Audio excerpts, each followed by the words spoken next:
discovery came almost immediately, on the 4th of November. Although it was Carter who was unquestionably the driving force behind the operation, it wasn't him who actually discovered the tomb. It was one of his Egyptian team.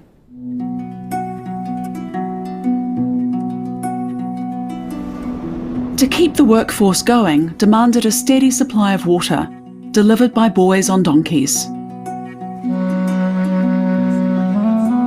The clay water containers had round bottoms, so the water boys had to make small pits to stand them in.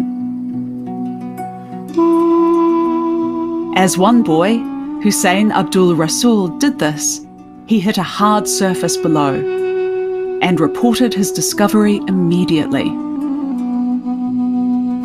A team started carefully removing rocks to reveal a flight of steps descending deep into the bedrock. At the foot of the steps was a blocked entranceway. Carter was convinced he had finally found what he'd been searching for. He ordered his men to refill the hole and dispatched a telegram to Lord Carnarvon. And Lord Carnarvon opened it, and it was a telegram for Howard Carter saying, "At last have made wonderful discovery in Valley. A magnificent tomb with seals intact. Recovered same for your arrival. Congratulations." I mean, I'm not sure he knew exactly what it would lead to, and they'd had so many false starts. Once Carnarvon arrived with his daughter, Lady Evelyn, the workers dug out all of the rubble to reveal a blocked doorway. Carter took a quick snap. This is the photograph that Carter took of the doorway. It's covered in seal impressions.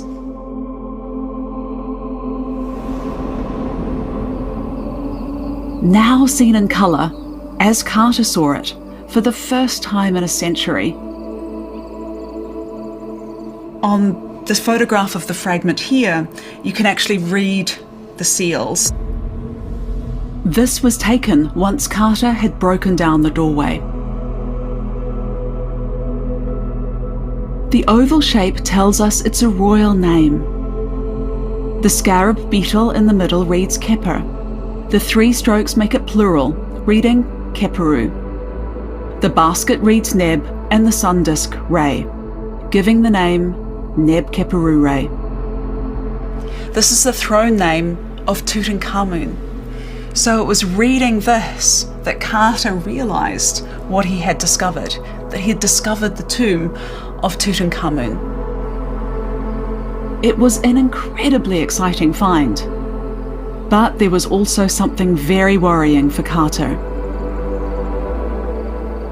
Looking again at this photograph, you can see that the left side looks a little different, like it's been broken and replastered. Carter knew what he was dealing with. Somebody else had entered the tomb, and then the tomb doorway had been repaired and resealed. Who were they, and what had they taken? It's possible that the robbers were connected to those who built the royal tombs, and would have known its location and perhaps contents. When Carter's team broke the wall down, they met only a passageway, packed with even more rubble.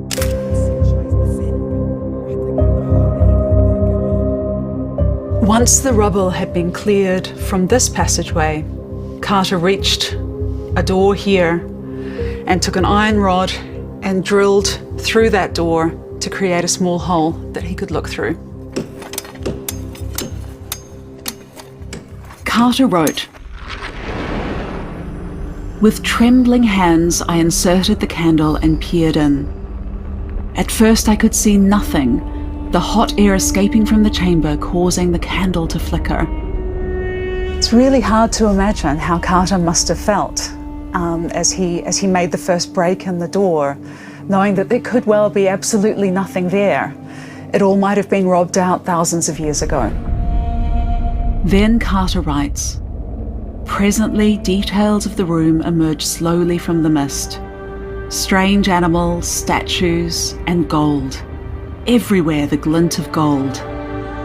I was struck dumb with amazement. And when Lord Carnarvon inquired anxiously, 'Can you see anything?' It was all I could do to get out the words, "Yes, it is wonderful."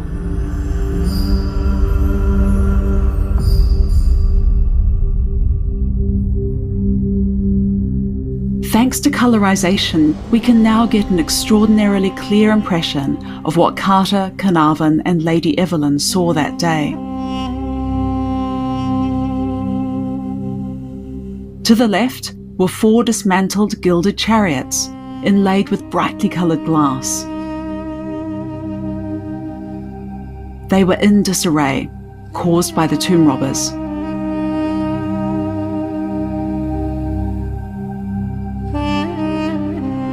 On the wall in front of them, 3 gilded ritual beds.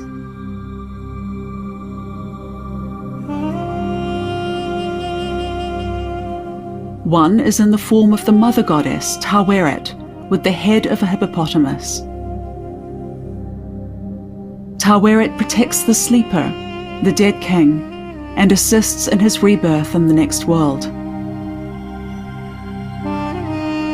Another bears the head of a cow, the goddess Mehetweret.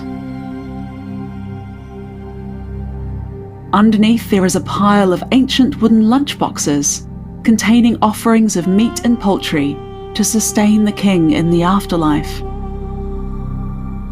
Everywhere there were signs of the intruders.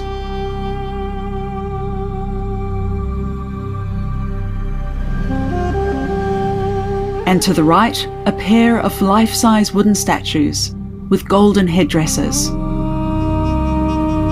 The black colour of the skin is associated with fertility, after the black soil of the Nile. It was extraordinary, all of them to look through and see what they saw, these extraordinary, strange animals, the gold glinting everywhere, and the sense that somebody had last stepped inside there 3,000 years earlier. If you've been working in Egyptian archaeology for your entire adult life, and you've seen what you would normally expect to find, suddenly finding something which you never dreamt would be possible to find must have just blown his mind.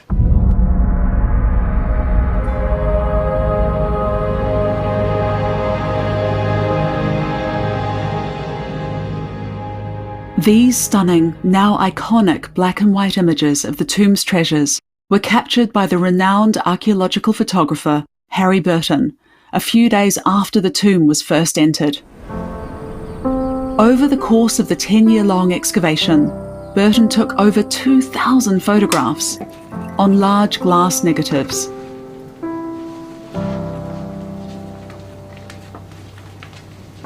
They may have been taken a century ago, but thanks to the size of these plates, their clarity and resolution is far beyond that of any camera available on the high street today. By adding colour, we can dive deep into the context and detail of every object. I can almost feel the texture of these Egyptian alabaster unguent vessels. And colorization highlights easily overlooked items, such as the bust of the king peeking out from behind a chariot. But whilst these were incredible finds, there was still no sign of Tutankhamun himself. Even so, news of Carter's amazing discovery gripped the world.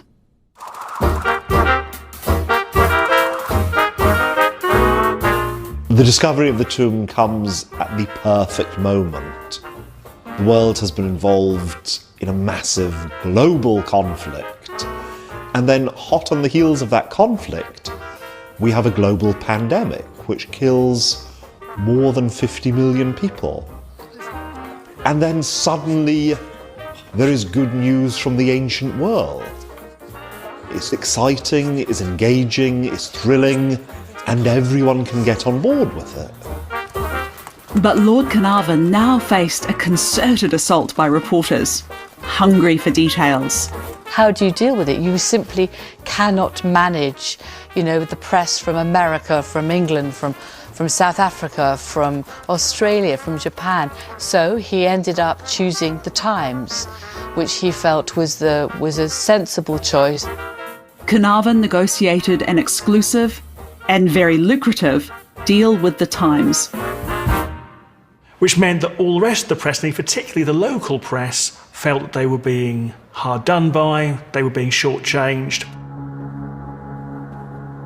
Carter, though, was more concerned with figuring out how to tackle such a massive task. This exhibition, for instance, has just a fraction of the tomb's treasures and is spread over 5 galleries. The treasures are wonderful, but instead of being presented with care, as they are here, many of them were in a total jumble. It wasn't what Carter had expected. He'd found something really spectacular, but what was it? Because this isn't what you'd expect to find at this point in a royal tomb.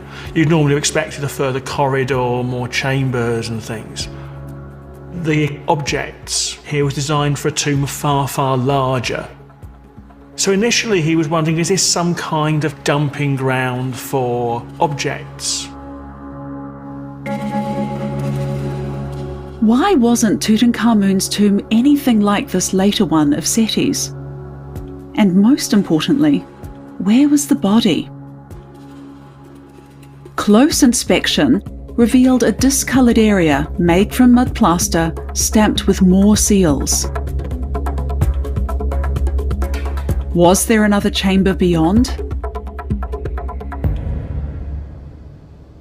Desperate as he was to break through, Carter insisted that first, each item in the antechamber must be individually analysed. Carter knew it would take a long time to clear the tomb. There were literally thousands of objects, and each one had to be photographed, catalogued, conserved, and carefully packed.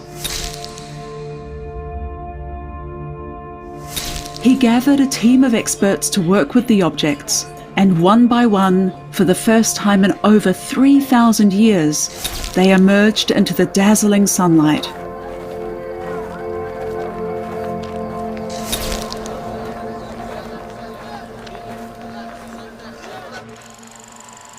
A few short clips of work around the tomb survive, which really come to life when colorized. This is the moment that a child's chair, made from ebony inlaid with ivory and gold, appears, under armed escort.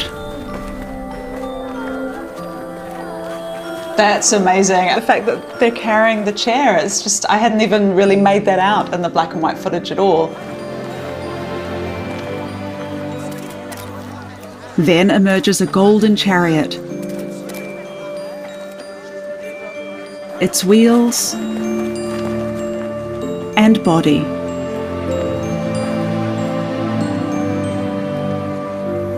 The nearby tomb of Seti II was commandeered for use as a laboratory.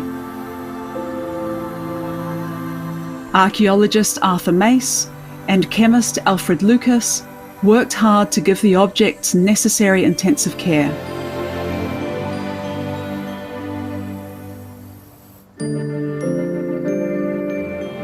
The change in atmosphere from the hermetically sealed tomb to the desert air led to some objects cracking and needing to be stabilized using paraffin wax.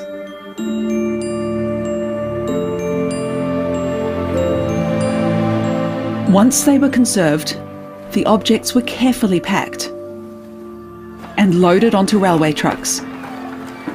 It took 50 men to push the trucks by hand. And because there were only a few pieces of track, they had to keep hauling them in a relay to the front of the train.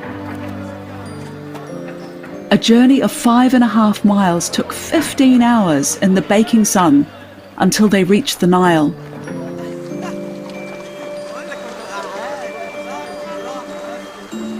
The journey would take nearly 2 days.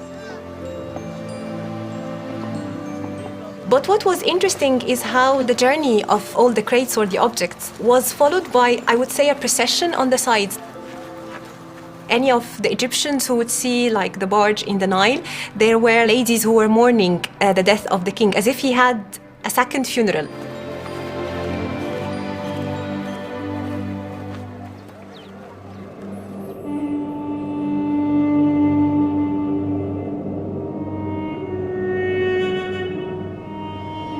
There's no question that this was an amazing find, a unique one for Egyptology. But a century ago, it was to have a global impact, like no discovery before or since. There is an aura of glamour about Tutankhamun. He is almost like a film star. But one of the other important aspects of the tomb artefacts is the fact that so many of them are personal to the king himself, which allowed people to feel that they understood this ancient king rather better than just a figure of might and majesty. We have the idea that he's also a real human being. He even became part of popular culture and inspired this fabulous jazz number, Old King Tut. 3,000 years ago, in history we know, King Tutankhamun ruled a mighty land. Egypt blossomed as a tourist destination for rich Europeans, as their home movies, which Sam has now colorized, reveal. After a pleasant trip across the Mediterranean, they could stop off in Cairo and take in the sights. You know, King Tut, Tut, Tut, on common days beneath the tropic sky. Perhaps even clamber right to the top of the Pyramid of Khufu. Tut, Tut, Tut was always gay. Cleopatra, she sat upon his knee. Tut, that's where she sat. The girls would dance. Then sail up the Nile to Luxor, They'd move and move and move. where they could visit the temples 1,000 girls would dance each day with and other sites such as the towering Colossi of Memnon. Tut, Tut, Tut, Tut, Tut, King Tutty's day. But the climax would be a bumpy ride to the Valley of the Kings. There was no And after a picnic on the way, 57 different kinds. to see the newly discovered tomb of Tutankhamun. Common day, pieces of that land they would never can compare, loved anywhere. Why Sam from Alabama would not run 1, 2, 3. And, if they were lucky, they'd get a glimpse of something emerging from the tomb. Perhaps the sight of Howard Carter himself. You know, King Tut, Tut, Tut, Tut, Tut, Tut, King Tutty's day. By the 16th of February 1923, the day had finally come.